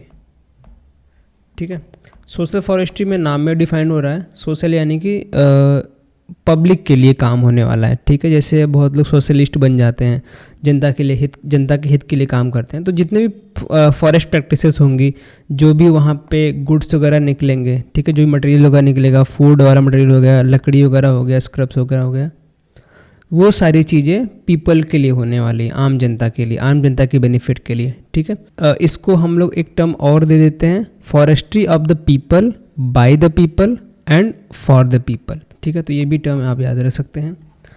अब एक्सटेंशन फॉरेस्ट्री जैसे हमने देखा, increasing the area under the tree growth. ठीक है, हमको एक्सटेंड करना है, जितने भी एरिया हमारे पास हैं उसको, जो ट्री ग्रोथ की एरिया है उसको थोड़ा सा बढ़ाना है। उसमें आपका पहला आता है मिक्स्ड फॉरेस्ट्री। तो मिक्स फॉरेस्ट्री को सिंपल टर्म में यहाँ पर डिफाइन किया गया है। हम लोग इसमें क्या करेंगे, इसी प्रैक्टिसेस होती हैं जहाँ पे हम लोग सारी चीज़ें रेज करने वाले हैं। जैसे कि फॉर्डर ग्रास हो गया उसको ग्रो करेंगे, फॉर्डर क्रॉप के जितने भी क्रॉप्स ट्रीज़ वगैरह हो गए उसको ग्रो करेंगे, फ्रूट ट्रीज़ ग्रो करेंगे, फ्यूल वुड जितने भी फायर वुड की लकड़ियाँ होती है वो सब ग्रो करेंगे। जितने भी हमारे पास वेस्ट लैंड है, ठीक है, उसको भरपाई करने के लिए पंचायत लेवल पे, जैसे कि गांव गिराव में आसपास में अगर कहीं पे खेती वगैरह नहीं हो रही तो भाई साहब इस सब चीज़ों को लगाकर लैंड को यूटिलाइज़ करो, कम से कम वहाँ से जो भी चीज़ें मिले फ़ायदा ही हो उससे। ठीक है, तो बस पंचायत या विलेज लेवल पे जो भी लैंड्स वगैरह हैं वेस्ट लैंड, उसको यूटिलाइज़ करने के लिए मिक्स फॉरेस्ट्री का इस्तेमाल किया जाता है। ये सब चीज़ें सिंपल हैं, समझ गए आप लोग। हाँ, इसमें एक पहला मिक्स फॉरेस्ट्री हो गया। अब है आपका शेल्टर बेल्ट और विंड ब्रेक। दोनों का डिफरेंस हमने दे दिया था क्वेश्चन के माध्यम से। अब एक बार और थोड़ा सा आइडिया ले लो। विंड ब्रेक का क्या काम है कि अगर आप छोटे एरिया के लिए इस्तेमाल करना चाहते हो तो विंड ब्रेक लगाइए। जैसे आपका कोई खेत है, ठीक है, आपका ये कोई फील्ड है और वहाँ पे आपने कोई तो पेड़ यहाँ पे खेती किया हुआ है। ठीक है, थोड़ा जल्दी में बना के दिखा देता हूँ। और इस यहाँ पे हमको मान लो विंड आ रही है, ठीक है, यहाँ से तेज़ हवाएं चलती हैं आपकी इधर से, और यहाँ पे इसके बाजू में ही आप लगा सकते हैं बड़े बड़े पेड़। ठीक है, इसे 3D दिखा नहीं सकते तो बस ये समझाने के लिए बना रहा हूँ। तो इस तरीके से आप यहाँ पेड़ लगा सकते हैं। हवाएं क्या होंगी, ऐसे उड़ के जाएंगी। ठीक है, थोड़ा सा जो प्रोटेक्शन मिलेगा आपके क्रॉप को, आपके फील्ड को, वो इसके लिए हम लोग विंड ब्रेक का इस्तेमाल करते हैं। ठीक है, तो वही बताया गया है कि protected it against strong wind. तो मेन वही कारण है, इसीलिए इस्तेमाल करते हैं हम लोग। रो कितना, एक रो भी ले सकते हैं, एक से ज़्यादा भी रो ले सकते हैं, बस 1 या मोर देन 1, ये याद रखना। ठीक है, विंड ब्रेक में छोटे एरिया के लिए इस्तेमाल करने वाले हैं। जैसे कि आपका अगर हवा से, आपके अपने घर को बचाना है हवा से तो इस्तेमाल कर लो, फील्ड है, गार्डन है, उसके लिए। ठीक है, तो कितना स्पेस रखते हैं ये देख लो। और इसका जो ओरिएंटेशन था मैंने आपको बताया था नॉर्थ साउथ, ये इंपॉर्टेंट है, ये याद रखना। ओरिएंटेशन क्या होता है विंड ब्रेक में, याद रखना। शेल्टर बेल्ट सेम काम करने वाला है, लेकिन ये क्या करेगा, हम लोग बचाने वाले हैं इससे लार्ज एरिया है आपके पास। ठीक है। काफ़ी बड़े लेवल पे आपने फार्मिंग वगैरह किया हुआ है। इरोजन वगैरह से प्रोटेक्ट करने के लिए भी विंड ब्रेक का इस्तेमाल कर सकते हैं। इसमें एक से ज़्यादा रो, बहुत सारे अलग अलग रो के माध्यम से भी हम लोग झाड़ वगैरह लगाते हैं। पहले छोटे ट्री लगाएंगे, फिर स्मॉल ट्री, पहले स्क्रब्स वगैरह रहेंगे, जो झाड़ियाँ होंगी, थोड़े स्मॉल ट्री, उसके बाद बड़े ट्री। ये पूरी तरीके से प्रोटेक्ट करता है आपके फार्म को, आपके फील्ड को, ठीक है। तो जैसे आपने खेती वगैरह किया हुआ है तो आप बबूल का पेड़ लगा दो, नीम का पेड़ लगा दो, मैंगो का पेड़ लगा दो। इस तरीके से आप छोटे से बड़े रो में अलग अलग प्रैक्टिसेस आप कर सकते हैं, ठीक है। तो वही बोला गया, shelter belt is defined as the belt of the tree और shrubs maintain for the purpose of the shelter from wind, sun, snow drift, ठीक है। तो यहाँ पे स्नो तो पड़ती नहीं है, तो मतलब कश्मीर साइड में भी इसका इस्तेमाल करके हम लोग प्रोटेक्शन ले सकते हैं, अपने फील्ड वगैरह, अपने फार्म को बचा सकते हैं, ठीक है। तो मेन फंडा यही है शेल्टर बेल्ट और विंड ब्रेक का, समझ गए। आगे देखते हैं। तो अब बात है आपका मेन क्लासिफिकेशन। भाई साहब ये सबसे ज़्यादा इंपॉर्टेंट है, यहाँ से नाबार्ड में भी क्वेश्चन बने हैं और एफ में बने हैं, तो चांसेस हैं कि आसपास से क्वेश्चन बन जाए। तो क्लासीफाई कैसे करेंगे? अगर एग्रो फॉरेस्ट्री हमने थोड़ा बहुत आइडिया ले लिया तो भैया एग्रो फॉरेस्ट्री क्या होता है, मेन कंपोनेंट क्या था कि ट्री ग्रो करेंगे, क्रॉप और इसमें लाइव स्टॉक। तो ये हैं आपके मेन कंपोनेंट, ठीक है। और ऑब्जेक्टिव क्या था? ESP बताया था मैंने आपको, ठीक है। एडॉप्टेबिलिटी, सूटेबिलिटी और प्रोडक्टिविटी, ये तीन हैं आपके ऑब्जेक्टिव हो गए, और ये आपके मेन कंपोनेंट। तो ये आपको याद रखना है किसके? एग्रो फॉरेस्ट्री के, ठीक है। अब क्लासिफिकेशन बात हो रही है तो इसको क्लासिफाई करते हैं हम लोग चार तरीके से, उसको समझते हैं। तो कौन कौन से वो चार कंपोनेंट हैं यहाँ पे हम बना लेते हैं एक बार, एक सेकेंड, ठीक है, 1 मिनट, ओके। इसको करेंगे कलर येलो। पहला कंपोनेंट क्या है? स्ट्रक्चरल, एक सेकेंड, ओके। पहला कंपोनेंट क्या है? स्ट्रक्चरल बेसिस पे हम लोग क्लासिफाई करते हैं। दूसरा आपका फंक्शनल बेसिस पे क्लासिफाई करेंगे। इकोलॉजिकल, तीसरा इकोलॉजिकल बेसिस पे, और चौथा आपका सोशल इकोनॉमिक के बेसिस पे क्लासिफाई करेंगे, ठीक है। सिंपल तरीके से मैं समझा देता हूँ, काफ़ी बड़े बड़े कॉन्सेप्ट हैं, लेकिन एक बार ध्यान से देख लो, यहाँ पे आइडिया आपको लग जाएगा क्या होता है। तो एग्रो फॉरेस्ट्री को हम लोग 4 क्राइटेरिया में डिफाइन करे हैं, आपका स्ट्रक्चरल बेसिस पे, फंक्शनल बेसिस पे, इकोलॉजिकल और सोशल इकोनॉमिक के बेसिस पे। अब देखा भाई साहब मेन कंपोनेंट क्या है? ट्री है, क्रॉप है, लाइफ स्टॉक है, इन्हीं को ग्रो करना है और हमको निकालनी है, एडॉप्टेबिलिटी बढ़ानी है, सूटेबिलिटी हो जाए उसकी, और प्रोडक्टिविटी बढ़े। तो मेन एग्रो फॉरेस्ट्रीज में अगर हम फंक्शन डिफाइन कर रहे हैं तो जो आपका स्ट्रक्चरल बेसिस है, तो इन्हीं चीज़ों में से स्ट्रक्चर बना के हम लोग काम करने वाले हैं, तभी तो हमारी एडॉप्टेबिलिटी बढ़ेगी, सूटेबिलिटी बढ़ेगी, प्रोडक्टिविटी बढ़ेगी, ठीक है। वैसी तरीके से फंक्शनल बेसिस पे हम लोग डिवाइड करेंगे, इकोलॉजिकल बेसिस पे और इकोनॉमिकल बेसिस पे। जैसे स्ट्रक्चरल बेसिस में आप समझते हैं, जैसे हमें अभी देखा स्ट्रक्चर बना के विंड ब्रेक लगाया था, शेल्टर बेल्ट लगाया था, तभी तो हमारे क्रॉप सुरक्षित रह पाएंगे। जैसे हमने अभी ग्रो कर लिया राइस एंड वीट, ठीक है। इसमें अगर आपको प्रैक्टिस करना है, क्लासीफाई करना है, एग्रो फॉरेस्ट्री को इंक्लूड करना है, तो हम लोग बाजू में ट्री का इस्तेमाल कर देंगे, ठीक है। इसके बाजू में कोई भी मैंगो ट्री का प्रैक्टिस कर लो भैया, मैंगो ट्री लगा लो, नीम का पेड़ लगा लो, ठीक है। तो ये सारे प्रैक्टिस स्ट्रक्चरल बेसिस में आती हैं। स्ट्रक्चरल बेसिस में बहुत सारे अलग अलग कंपोनेंट हैं, आगे मैंने टेबल डाला हुआ है, कैसे हम लोग उसको जानेंगे कि कौन सी प्रैक्टिसेस हो रही हैं। तो ये ज़्यादा इंपॉर्टेंट है, आपको आगे इसी क्वेश्चन यहीं से बनेंगे, लेकिन एक बार आइडिया ले लो क्या होता है, ठीक है। तो हमने कोई छोटा मोटा क्रॉप लगाया है, जैसा हमने बात किया था पीछे कि प्रैक्टिसेस करनी है तो क्रॉप होना चाहिए और आपका ट्री होना चाहिए, अब लाइफ स्टॉक होना चाहिए। तो यहाँ पे अगर हम 2 कंपोनेंट ले रहे हैं, आप लोग कोई भी क्रॉप ग्रो कर लिया, ये आपके कैप किस में आएंगे? क्रॉप में आएंगे, ठीक है, और ये आपका प्लस ट्री में आ जाएगा, ठीक है।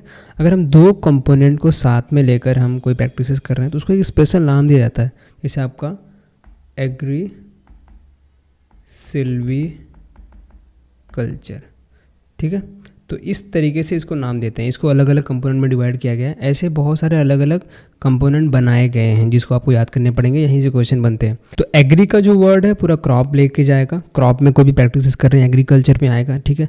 अगर सिल्वीकल्चर टर्म यूज कर रहे हैं तो ट्री ग्रो करना, स्क्रब्स, फॉरेस्ट्री का जो टर्म्स है, फॉरेस्ट्री में क्या आएंगे, ट्रीज आएंगे अलग अलग प्रकार के, तो वो आपके सिल्वीकल्चर में आ जाएंगे, ठीक है। तो ये आपका सिल्वीकल्चर, एग्री सिल्वीकल्चर जो कि सिस्टम किस में आएगा, क्रॉप प्लस ट्री, ठीक है। इस सिस्टम में बहुत सारे अलग अलग कंपोनेंट हैं, जैसे कि आप टंग्यू सिस्टम देखते हैं, ठीक है, एले क्रॉपिंग हो गया, shelter belt, wind break, soil conservation, hedges. तो ये सारे जो टर्म्स हैं, जो सारे प्रैक्टिसेस हैं, ये आपके एग्री सिल्वीकल्चर के अंदर में आती हैं।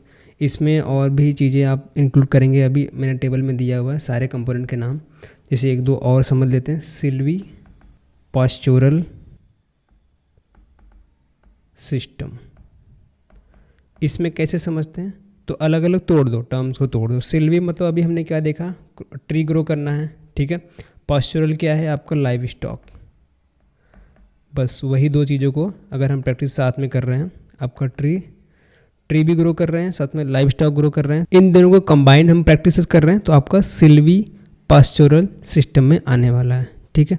अब इसमें एग्री भी जोड़ दो, जैसे आपका एग्री जोड़ दो, सिल्वी भी जोड़ दो, फिर आपका पास्चोरल सिस्टम। तो ये किस में आएगा भैया, एग्री में आएगा, क्रॉप्स आ जाएंगे, ठीक है। सिल्वी में आपके ट्री और आपका पास्चोरल में आपके लाइव स्टॉक। तो ये तीनों चीज़ों का कम्बिनेशन है, ये सिस्टम जो है आपका तीनों चीज़ों का कम्बिनेशन है, ठीक है। तो अब पास्चोरल की जब बात होगी, जब लाइव स्टॉक आएगा, उसके साथ साथ ग्रासेस भी आएंगी, जो अदर प्रैक्टिसेस हैं लाइफ स्टॉक में होते हैं, वो सारी चीज़ें आ जाती हैं, ठीक है। तो ये सब एक सिस्टम बनाया गया है स्ट्रक्चरल बेसिस से, कि एक तरीके से आप समझ पाएँ, ठीक है। तो इसमें अलग अलग कंपोनेंट है, आगे हम देखेंगे। अब दूसरा हम समझ लेते हैं जो आपका है फंक्शनल बेसिस पे। तो इसमें आपके दो मेन कंपोनेंट आते हैं, पहला आपका प्रोटेक्टिव फंक्शन। प्रोटेक्टिव से क्या समझते हैं, प्रोटेक्ट करने वाला है। प्रोटेक्ट कैसे करेगा, जैसे हमने एग्रो फॉरेस्ट में पीछे देखा शेल्टर बेल्ट और विंड ब्रेक, तो इसमें आपके विंड ब्रेक और शेल्टर बेल्ट आ जाते हैं, ठीक है। तो सभी का इस्तेमाल होने वाला है, हमने अलग अलग बारी वाले सीखा, तो ये आपके प्रोटेक्टिव फंक्शन में आएंगे। अगर एग्जाम में क्वेश्चन बनता है एग्रो फॉरेस्ट्री के फंक्शनल बेसिस में अगर क्लासीफाई करना हो, तो प्रोटेक्टिव फंक्शन में आपके विंड ब्रेक, शेल्टर बेल्ट आ जाएंगे, और दूसरा जो है आपका प्रोडक्टिव फंक्शन। प्रोडक्टिव होने वाला है, प्रोडक्शन किस चीज़ का करने वाले हैं हम लोग, जितना भी फूड वगैरह यहाँ पे होने वाले हैं, जितने भी फॉडर, फ्यूल वुड और नॉन टिम्बर, जो भी चीज़ें हैं प्रोडक्टिव फंक्शन के रूप में हम लोग इसको क्लासीफाई कर देंगे, ठीक है। तो स्ट्रक्चरल बेसिस पे और जितने कंपोनेंट हैं मेन तीन यही हैं, एग्री याद रखना, सिल्वी से क्या बनता है याद रखना, और पास्चुरल से क्या बनता है। इनके कितने भी कॉम्बिनेशन बना लो, ठीक है, आप आराम से आंसर मार्क कर सकते हैं एग्जाम में। फंक्शनल बेसिस पे क्वेश्चन आता है तो प्रोटेक्टिव फंक्शन में आपके जो प्रोटेक्ट करने वाली चीज़ें हम जिस तरीके से सिस्टम यूज़ करते हैं, विंड ब्रेक, शेल्टर बेल्ट का, वो चीज़ें आ जाएंगी। उसके बाद प्रोडक्टिव फंक्शन के बीच में आपके जितने भी प्रोडक्टिव चीज़ें हैं फूड के रूप में, फॉडर के रूप में, फ्यूल वुड की चीज़ में, तो इसमें आ जाते हैं। तो इसमें तो आप समझ जाएंगे ना फूड में क्या आने वाला है, फॉडर में, फ्यूल वुड में, ठीक है, नॉन टिम्बर्स में। तो ये दोनों कंपोनेंट क्लासिफिकेशन समझ गए, स्ट्रक्चरल बेसिस पे और फंक्शनल बेसिस पे। और इसको इकोलॉजिकल बेसिस पे भी हम लोग क्लासीफाई करते हैं। इकोलॉजिकल बेसिस यानी कि क्लाइमेट के बेस पे हम लोग एग्रो फॉरेस्ट्री के सिस्टम को प्रैक्टिसेस में लाते हैं। जैसे कि अलग अलग आपके एरियाज जोन बने हुए हैं हमारे कंट्री में, ठीक है। आपका ह्यूमिड जोन हो गया, या सब ह्यूमिड, एरिड, या फिर सेमी एरिड,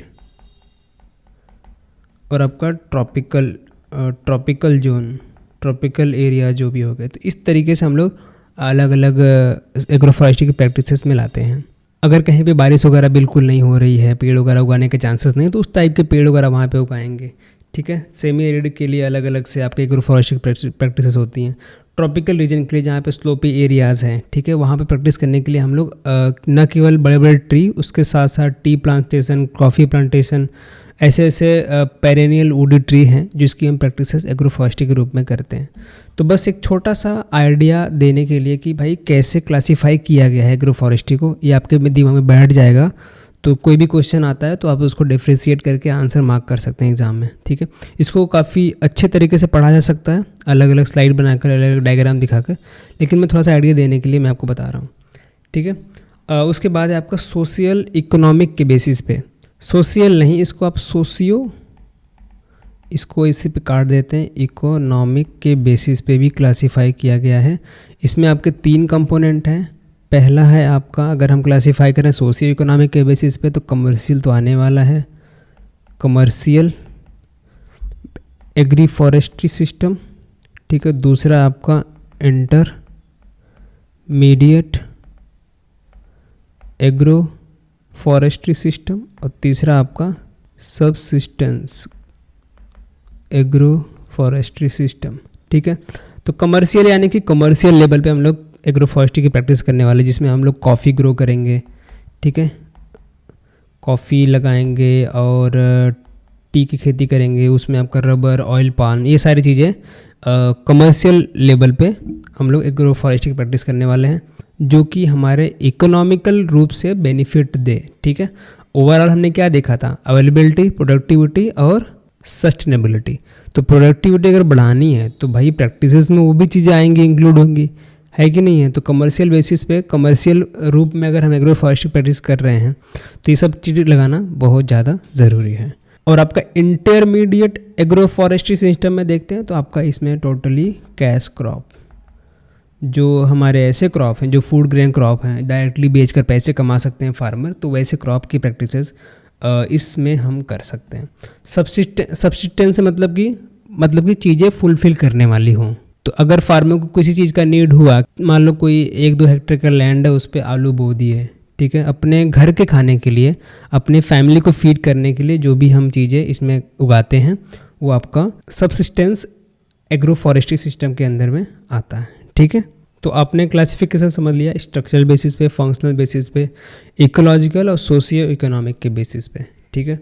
तो उसी चीज़ को यहाँ पे मैंने डाल दिया, जो मेन कंपोनेंट है वो आपको याद करने पड़ेंगे, ये आपके भरोसे में छोड़ रहा हूँ। नेचुरल कंपोनेंट में एग्री सिल्वी कल्चर में क्या क्या चीज़ें कंबाइन करके हम कर रहे हैं, ठीक है। ऐसे सिल्वी पास्चुरल में, एग्रो सिल्वी पास्चुरल में, एग्री हॉर्टी सिल्वी, एग्री हमने देख लिया क्रॉप हो गया, हॉर्टी मतलब कि हॉर्टिकल्चर क्रॉप्स आ गए, ठीक है। तो उसी तरीके से agri horti silvi culture, agriculture plus horticulture plus forestry, ये तीनों कंपोनेंट इसके अंदर में आएंगे कंबाइंड। यहाँ पे देखो एले क्रॉपिंग को भी 2 कंपोनेंट में डिवाइड किया गया है, पेरेनियल हेज और क्रॉप्स। अब देखो मेन एले क्रॉपिंग का जो डेफिनेशन बोलता है कि हम लोग जो क्रॉप्स लगाते हैं उसके बीच में एक रो लगा देते हैं श्रब्स या फिर ट्री का, ठीक है। इसीलिए पेरेनियल हेज का होना वहाँ पे कंपोनेंट में ज़रूरी है। और पेरेनियल हेज का क्या मतलब है, पेरेनियल यानी कि ऐसे ट्री, ऐसे श्रब्स हम लगाते हैं जो प्लांट के बीच में काफ़ी सालों तक चलते हैं, ठीक है। इनकी लाइफ थोड़ी सी ज़्यादा होती है, क्रॉप से ज़्यादा होती है। और इनकी प्रैक्टिस का मेन यूज़ क्या है, तो विंड से बचाएंगे, सॉइल कंजर्व करेंगे, ठीक है, सॉइल कंजर्वेशन में मदद करेंगे। उसके साथ साथ अगर आपने लाइफ स्टॉक वगैरह भी लगाया है तो स्क्रब्स वगैरह काट कर भी उसको खिला सकते हैं, ठीक है। जब पेड़ वगैरह जो बड़े हो जाते हैं तो उसको फ्यूल वुड की तरह इस्तेमाल कर सकते हैं। और जो कुछ पेड़ ऐसे होते हैं जिसको हम फर्टिलाइजर ट्री बोलते हैं, है ना, तो उसके पत्ते जब सूख के गिरते हैं तो खाद की तरह काम करते हैं, तो वहाँ पे फर्टिलिटी बढ़ रही है। तो ये सारी चीज़ें यूज़ में आ जाती हैं। तो एले क्रॉपिंग को भी 2 कंपोनेंट मिले हैं, पेरेनियल हेज और क्रॉप्स, इन दोनों को याद रखना। और यहाँ पे देखो 2 साल क्वेश्चन आ चुका है एफ में भी और नाबार्ड में भी, एग्री सिल्वी हॉर्टिकल्चर। इसमें कौन कौन से कंपोनेंट है, एग्री यानी कि आपके क्रॉप्स आ जाएंगे, सिल्वी यानी कि ट्री ग्रो कर रहे हैं, हॉर्टिकल्चर यानी कि फ्रूट क्रॉप, ठीक है। तो यहाँ पे थोड़ा सा आगे पीछे हो गया, लेकिन इस तरीके से याद रखो।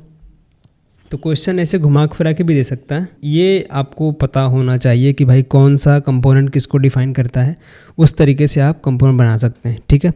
तो ये तरीका है, सारे जो कंपोनेंट के नाम याद रखना कि एग्री से क्या है, सेल्वी से क्या है, हॉर्टिकल्चर क्या है, पास्चरल से क्या है, ठीक है। इसके अलग अलग कॉम्बिनेशन आप बना सकते हैं। Silvi pasture tree plus animal rearing इसमें आ जाएगा। अलग अलग जितने भी हैं वो सारी चीज़ें मैंने यहाँ पे लिख के दे दी हैं, वो चीज़ें आपको याद करनी पड़ेंगी। ठीक है, इस पीडीएफ में मैं इस पीडीएफ को डाल दूँगा। और जैसे हमने फंक्शनल बेसिस पे बात किया था, प्रोडक्टिव और प्रोटेक्टिव। प्रोडक्टिव में यानी जितने भी food, fodder, fuel, clothes, shelter, जितने भी नॉन टिम्बर फॉरेस्ट हैं वो सारी चीज़ में आएंगे। और प्रोटेक्टिव में आपका हमने बात किया था शेल्टर बेल्ट, विंड ब्रेक का, सॉइल कंजर्वेशन, सॉइल इम्प्रूवमेंट, ये सारी चीज़ें प्रोटेक्टिव में आ जाएंगे। ठीक है, तो और दो कंपोनेंट हमने आपसे समझा दिया, इकोलॉजिकल बेसिस पे और सोशियो इकोनॉमिक। ज़्यादा इंपॉर्टेंट नहीं है, लेकिन यहाँ तक बेसिक आइडिया ले लो, इसने इतने से ही आपका काम हो जाएगा। ठीक है, आगे देखते हैं। हाँ, इसमें आपका टंग्यू सिस्टम भी आ जाता है। तो टोंगिया जो सिस्टम है, ये आपका जो टोंगिया वर्ड है कैसे डिफाइन करते हैं, टोंग यानी कि हिल, और यह मतलब कि कल्टीवेशन। ये बर्मीज़ वर्ड है, बर्मीज़ जो म्यांमार में, ठीक है, म्यांमार में सब लोग तिब्बतो बर्मन वगैरह लैंग्वेज इस्तेमाल करते हैं, तो वही का ये वर्ड है। ठीक है, टोंगिया। और इंडिया में कब इंट्रोड्यूस हुआ था?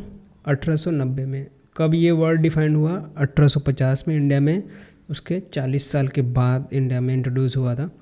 और साउथ में इसे हम लोग और किस नाम से जानते हैं? कुमरी।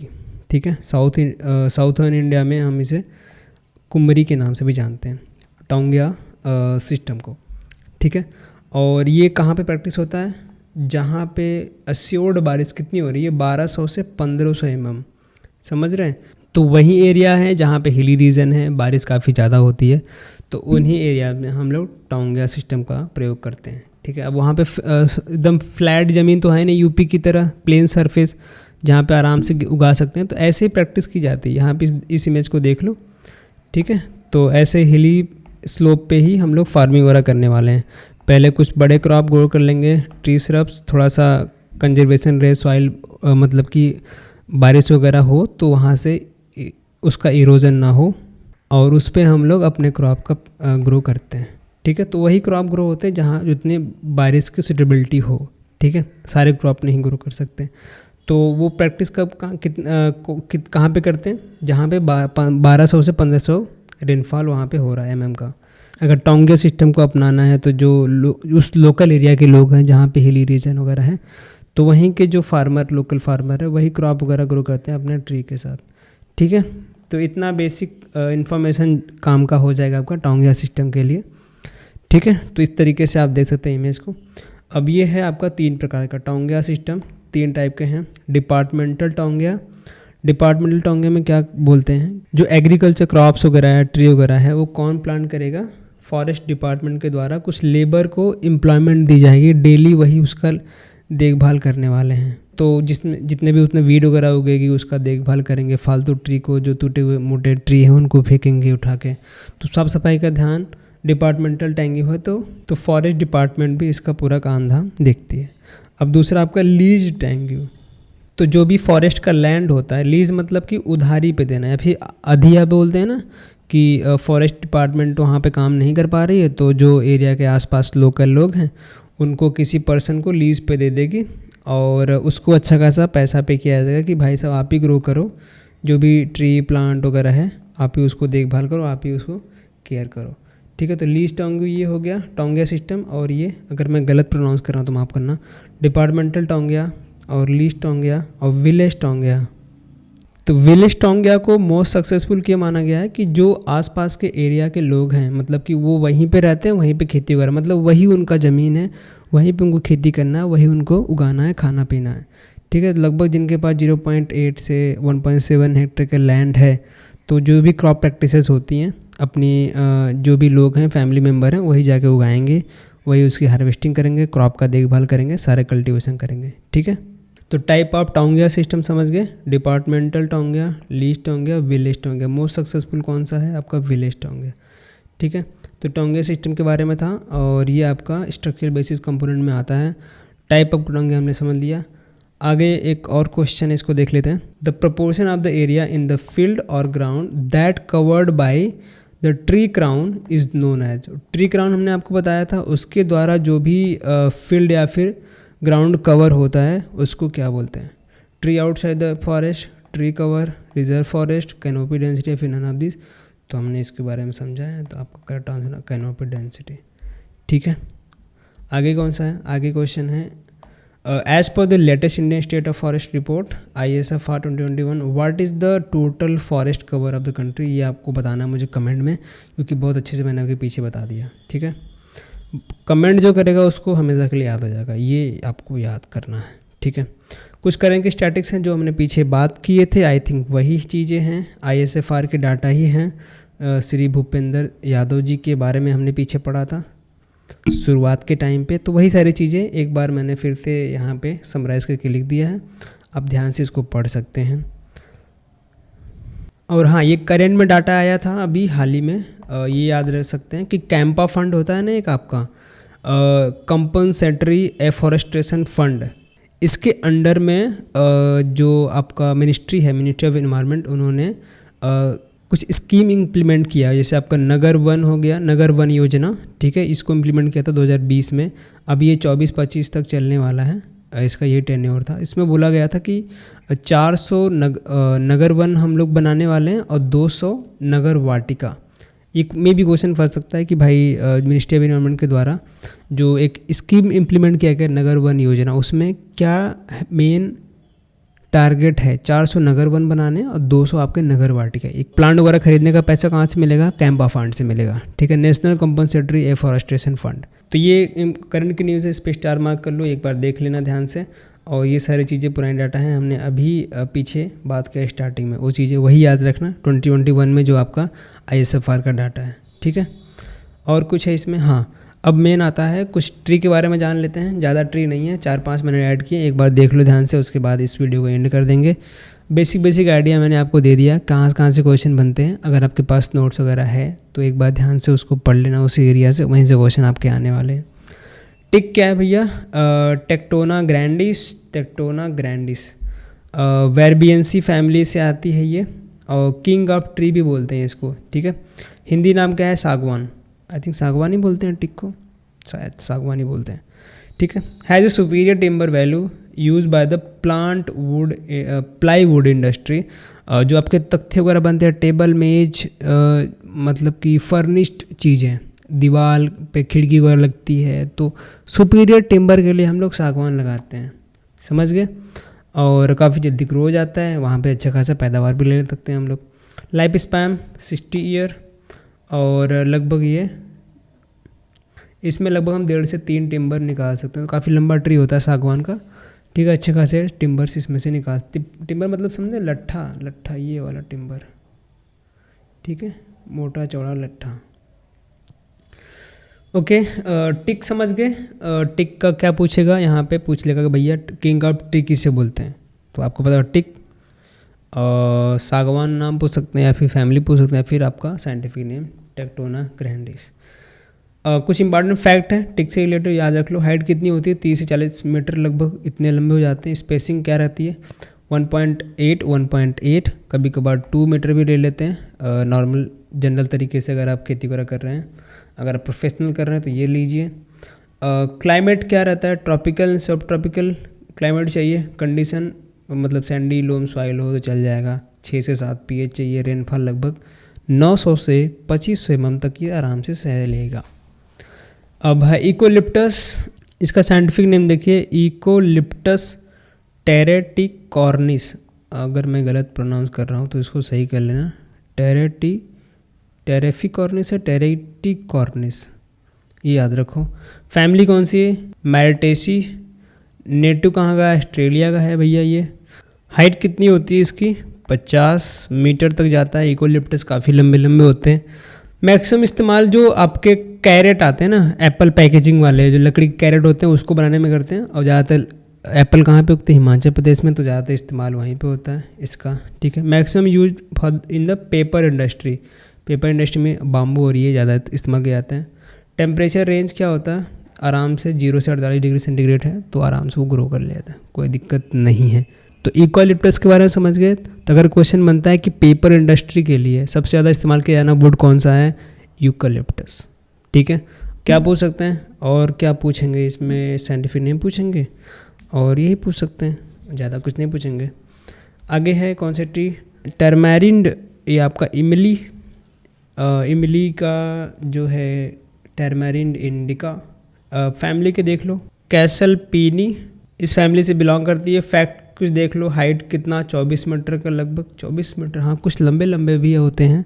और जो गिर्थ होता है इसका पेरीमीटर होता है, परिधि जिसे बोलते हैं, वो 7 मीटर तक का होता है। मतलब कि कुछ ऐसे छोटे छोटे ट्री होते हैं बहुत लंबे चौड़े फैले होते हैं, ठीक है।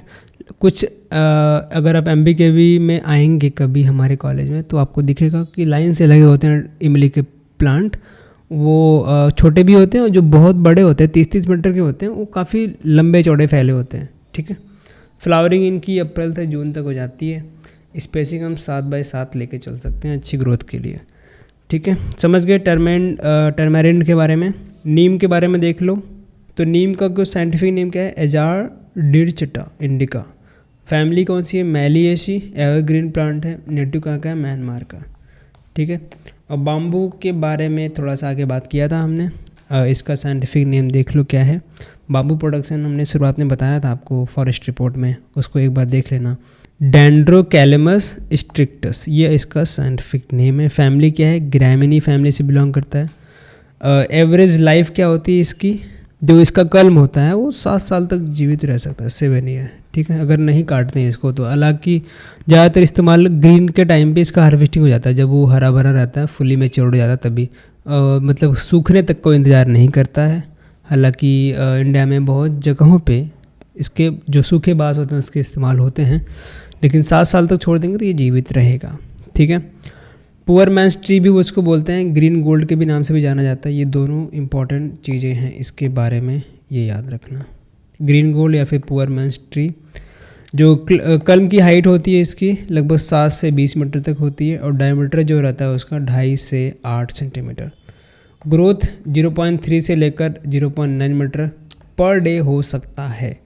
एक कहावत भी है, बाम्बू का ट्री 3 सालों तक कुछ ग्रो नहीं करता, उसके बाद इस ग्रोथ से आगे बढ़ता है।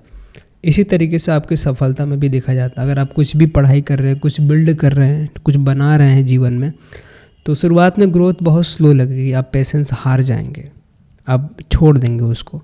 लेकिन आप धैर्य बना के रखते हैं तो आगे चल के जो तरीके से आप ग्रोथ पाते हैं वो एक्सेप्शनल होती है, ठीक है। तो ये बाम्बू के बारे में था। हाँ, एक इम्पॉर्टेंट टेबल है यहाँ पे, इसको आप याद रख सकते हैं। कुछ इम्पॉर्टेंट डेज़ हैं जो कि इसमें आते हैं, ठीक है। जैसे आपका वर्ल्ड वेटलैंड डे 2 फरवरी को आता है, world forestry day, earth day, world environment day, world ozone day, world bamboo day 18 सितंबर। वाइल्ड लाइफ से याद आया पुष्पा, फायर नहीं वाइल्ड फायर है। 5 अक्टूबर, 5 दिसंबर को मूवी आने वाली है, 5 दिसंबर को पुष्पा जो कि वाइल्ड फायर है। हम लोग वाइल्ड डे याद कर रहे हैं जिसको हम 5 अक्टूबर को मनाएंगे, बहुत गंदा ही हम लोग रिलेट कर लिए। 16 अक्टूबर को क्या आता है, वर्ल्ड फूड डे। तो कुछ इंपॉर्टेंट डेज हैं, इसको याद रख सकते हैं आप लोग। और क्या है, हाँ कुछ इंस्टीट्यूट के नाम है फॉरेस्ट से रिलेटेड, उसको भी आप याद रख सकते हैं। इस PDF में आपको दे दूँगा इसके साथ ही अटैच करके, ठीक है। So thanks for watching. और कुछ है नहीं इसमें, ठीक है। अगर कुछ मिस्टेक से इधर उधर कुछ बोल दिया तो माफ़ करना, कमेंट में आप बता सकते हैं, उसको मैं करेक्ट करके पिन कर दूंगा, ठीक है। तो थैंक्स फॉर वाचिंग। अगर आपके पास टेस्ट सीरीज़ वगैरह नहीं है तो आप ज्वाइन कर सकते हैं। हमने काफ़ी बेहतरीन टेस्ट बना दिए, 30 फुल लेंथ मॉक हैं, FLT और 120 प्लस, मतलब मैक्सिमम आपको number of question sectional mock में मिल जाएंगे जो पर्याप्त होंगे आपके एग्ज़ाम के लिए, ठीक है। तो इसको ज्वाइन कर लीजिए, डिस्क्रिप्शन में लिंक है, टेलीग्राम का ज्वाइन कर लीजिए, वहाँ पे आपको इस PDF का भी PDF मिल जाएगा आपको, ठीक है। तो इसको ये पेंट करते हैं दोस्तों। आगे आपको कौन से सब्जेक्ट का देखना है, मैं कोशिश करूँगा कि जो माइनर टॉपिक्स हैं सेक्स एलाइड वाले सब्जेक्ट उसको कवर कर दे वन क्लास में, मतलब 1 शॉट में, ठीक है। तो मेरी जो क्लास रहती है 1-1.5 घंटे की, वो मत समझना दूसरों के कंपैरिजन में। वो क्या पढ़ाते 3 घंटे में, सेम कंटेंट पढ़ाएंगे 3 घंटे में, मैं 1.5 घंटे में ख़त्म कर दूंगा, ठीक है। तो इसीलिए अगर आप प्रेफर कर रहे हैं अपने दोस्तों के साथ बताइए, बाकी जो क्लास हूँ उनको भी देखिए, ठीक है। सो थैंक्स फॉर वाचिंग, मिलेंगे नेक्स्ट क्लास तक के लिए, धन्यवाद।